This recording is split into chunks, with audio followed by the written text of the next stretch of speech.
মানুষের উপরে ফেতরা ফরজ। যারা বেরোজগার রোজাদারের উপর ফেতরা ফরজ, যারা রোজা নাই তাদের ফেতরা নেওয়া হবে না। রোজাদার কিংবা রোজাদারের ফ্যামিলিতে যে সমস্ত ছোটো ছোটো সদস্য আছে তাদের উপর নিতে হবে। আবার প্রশ্ন করতে পারে যে ওরা তো রোজা রাখেনি, এই উল্টা বুঝলে হবে না। রোজাদার কিংবা রোজাদারের ফ্যামিলিতে যে সদস্য আছে তাদের কাছ থেকে আপনি ফেতরা আদায় করবেন। ফেতরা আমাদের দেশের কিছু আলেম মাসলিহাতুল লিল ফাকির, কোনো মৌলবীর কথা বলে দিয়েছে যে ফকিরের এতে লাভ বেশি, অতএব টাকা দিতে হবে। যারা টাকা দেবেন তাদের ফেতরা হবে না, পরিষ্কার কথা, তাদের ফেতরা হবে না। যিনি বলছেন খাদ্যদ্রব্য দিতে হবে তিনি হচ্ছেন নবী, আর যারা বলছে টাকা দিতে হবে তারা হচ্ছে সাধারণ মানুষ, সাধারণ মৌলবী। আপনি নবীর কথা শুনবেন না পাবলিকের কথা শুনবেন? 2 নম্বর কথা হচ্ছে এটা একটা ইবাদত। ইবাদত হচ্ছে তৌকিফি ইবাদত, যে পদ্ধতিতে আল্লাহ রসুল করেছেন আপনাকে সেই পদ্ধতিতে করতে হবে। টাকা দেওয়া যাবে না, জোর করে দেবেন কিয়ামতে বুঝতে পারবেন।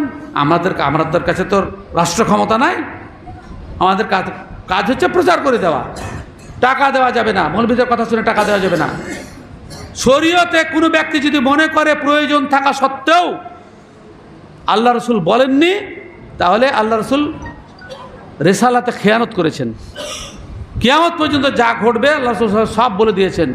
তো এই ব্যাপারটা তিনি বলতে পারতেন না, তিনি খেয়ানত করেছেন। আর আল্লাহ তাআলা গায়েবের খবর জানতেন না যে অদূর ভবিষ্যতে গিয়ে ফকিরদের টাকার দরকার হয় বেশি, সেইভাবে আমি অর্ডারটা দিই। সেজন্য আল্লাহ এবং তার রাসূল সাল্লাল্লাহু আলাইহি ওয়াসাল্লামের বিরুদ্ধে যাদের উদ্ধত মনোভাব এবং তারা কেন বলছে সে বিষয়টা আমরা জানি। সব কথা বলতে হয় না, সব কথা বলা যায় না। যে বলে না বললে গলা কেটে দেবে, এক সাহাবী বলেছিলেন। সব কথা প্রকাশ্যে বলা যায় না। যারা টাকার পক্ষে কেন ওকালতি করছে, গরিবদের সুবিধার্থে না নিজেদের সুবিধার্থে? আল্লাহ তাআলা আমাদেরকে হেদায়েত দান করেন। সুতরাং নিজের গোটা মাসের মেহনত ইবাদতকে আল্লাহ তাআলার দরবারে গৃহীত হয়, সেজন্য আল্লাহ রাসূল সাল্লাল্লাহু আলাইহি ওয়াসাল্লামের সুন্নাত অনুযায়ী, সাহাবায়ে কেরামের সুন্নাত অনুযায়ী খাদ্যদ্রব্য দেবেন, খাদ্যদ্রব্য দেবেন। আপনাকে এটা দেখতে হবে না যে কে বেচতে গেল গিয়ে কম দামে বিক্রি করলেন, অন্য মাল কিনলো, ওটা আপনার দেখার বিষয় নয়। 2 নম্বর কথা হচ্ছে যে আমাদের দেশে যে সিস্টেম আছে, হ্যাঁ, আমি আমার পাড়া থেকে উচ্ছেদ করে দিয়েছি, আমার সমাজ থেকে। আমার দেশে যে সিস্টেম আছে এবং উমরপুর মসজিদ থেকেও উচ্ছেদ হয়ে গেছে। দুনিয়ার ফকির এগার আসছে, অল্প অল্প করে 2টা দিচ্ছে। আর সর্দার সাহেবের তখন মানে আর মেজাজ দেখে কে, সর্দার সাহেবের তখন শান খুব বেশি বেড়ে যায় সালাম পাওয়ার জন্য। না, গ্রামের গরিবদের মধ্যে টোটাল বিতরণ করে দেন। ঈদের নামাজ পড়তে যাওয়ার আগে আগে 10 কেজি 20 কেজি থেকে যায়, যার থাকলো তার কিন্তু ফেতরা আদায় হবে না। বিতরণ জরুরি, জমা করাটা ফেতরা আদায় নয়। আপনাকে আমি কারেন্টের বিল দিলাম 500 টাকা, জমা করে দিয়েন। মেয়াদ পার হয়ে গেল, জরিমানা কাকে দিতে হবে? কেন আপনাকে দিয়েছি জমা। যে জমা করা আলাদা জিনিস আর বিতরণ করা আলাদা। হকদারের কাছে পৌঁছে দিতে হবে আপনাকে। আমরা নিজের ঘাড়ে করে পৌঁছে দিই। আব্বা ইসমাইল শামসের ছিলেন, নিজেও ঘাড়ে করে পৌঁছে দিন। আমাদেরকে ঘাড়ে করে বহা করেছেন। আমরাও আমাদের ছেলেদেরকে দিয়ে গরিবদেরকে ডেকে মসজিদে অপমান করা, এটা শরীয়তের খেলাফ কাজ। আপনাকে পৌঁছে দিতে হবে। কেন গরিবদেরকে অপমান করবেন? অমুক এসো তোমাকে ফেতরা দেওয়া হবে, আর মান সম্মান নাই গরিব বলে? 2 মণ 3 মণ 4 মণ 5 মণ যা হবে ওর বাড়িতে পৌঁছে দেন। সমাজের খাবার হোক, বাইরের ফকিরকে দেবেন না। আমরা আমাদের গ্রামের ফকিরকে টোটাল বিল দিয়ে 1 কেজি রাখি না ঈদের নামাজ পড়তে যাওয়ার আগে। উমরপুরে আলহামদুলিল্লাহ এই লোকগুলো খুব ভালো, শরীয়তের কথা যা বলি ওরা অ্যাপ্লাই করার চেষ্টা করে। উমরপুরে 1 কেজি রাখে না, টোটাল বিল করতে হয়। এবং অনেক জায়গাতে এটা চালু হয়েছে। গরিবের বাড়িতে পৌঁছে দেন। মিসকিন কারা, এই বলেই আমার বক্তব্য শেষ করবো। মিসকিন কারা? মিসকিন তারাই, আমরা ভুল বুঝি। মিসকিন যার 1 বিঘা 2 বিঘা জমি আছে, 2-3 মাস সংসার কোনো রকম চলে, কোনো রকম চলে না। হ্যাঁ, কিছু হয়তো 5,000 টাকা চাকরি করে, কোন রকম করে সংসারটা চলে, পায়খানা করতে পারেনি, ঘর করতে পারছে না, জামা কাপড় কিনতে পারছে না, আছে কিছু।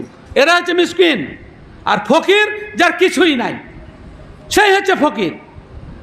ইন্নামাস সাদাকাতু লিল ফুকারা ওয়াল মাসাকিন, এটা ফরজ সাদকার জন্য।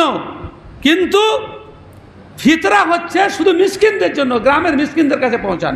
আপনার গ্রামে কত দরিদ্র মানুষ আছে, বিড়ি বেঁধে খায়, বেচারাদের সংসার চলছে না, হয়রান পেরেশান, বাচ্চা কাচ্চা বেশি আছে, তাদের বাড়িতে দরকার হলে ওই ফিতরা থেকে লেবার করেন, যদি কেউ না পৌঁছায়, নিয়ে তাদের বাড়িতে বাড়িতে বেশি বেশি পরিমাণে পৌঁছে দেন, গ্রামেই দেন, বাইরে দেবেন না। একটা দলিল কোনো আলেমের দেখাবার ক্ষমতা নাই যে ফিতরার মাল আল্লাহ রাসূল সাল্লাল্লাহু আলাইহি ওয়াসাল্লাম অবশ্যই জমা রেখে, আমি আল্লাহ রাসূলের কথা বলছি, কিন্তু পরবর্তীতে কে কী করেছে, কোন মৌলবি, কোন মাওলানা, কোন তাবেঈ কে করেছে, ওসব দলিল নয়। আল্লাহ রাসূল সাল্লাল্লাহু আলাইহি ওয়াসাল্লামের যুগে ফিতরা জমা রাখা হয়েছে এবং ঈদের নামাজের পরে বিলি করেছেন। একটা দলিল চাই, সব আগে বিতরণ করেছেন। হ্যাঁ, যে ব্যক্তি বা এই হাদিসের স্পষ্ট কথা, মান আদ্দাহা বা'দাস সালাহ ফাইন্নাহা সাদাকাতুম মিনাস সাদাকাত, যে ব্যক্তি নামাজের পরে ফিতরা পৌঁছাবে সেটা সাধারণ দান হয়ে যাবে, ফিতরা আর হবে না।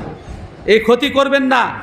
মোড়ল মাতব্বরদেরকে অনুরোধ, পরের ঈমান আকীদা নিয়ে জীবন নষ্ট করবেন না, পুরোপুরি সম্পূর্ণ পৌঁছে দেন গরিবদের কাছে। বলে মাদ্রাসার মৌলবীরা আসলে কী করবো? মৌলবীদেরকে বলে দেবেন যে আব্দুল্লাহ সালাফি এই ফতোয়া দিয়েছে, তার জন্য বেশি লড়াই ওর সাথে করো গা, আসবে আমার কাছে, আসবে আমার কাছে, লড়াই করবো। ওদেরকে দলিল দিতে হবে। বড় মৌলবীর কথা আমরা শুনতে রাজি নই। মৌলবী কথা বলবে, বড় মৌলবী কথা বলে দেবে, এগুলো কথা হলো নাকি?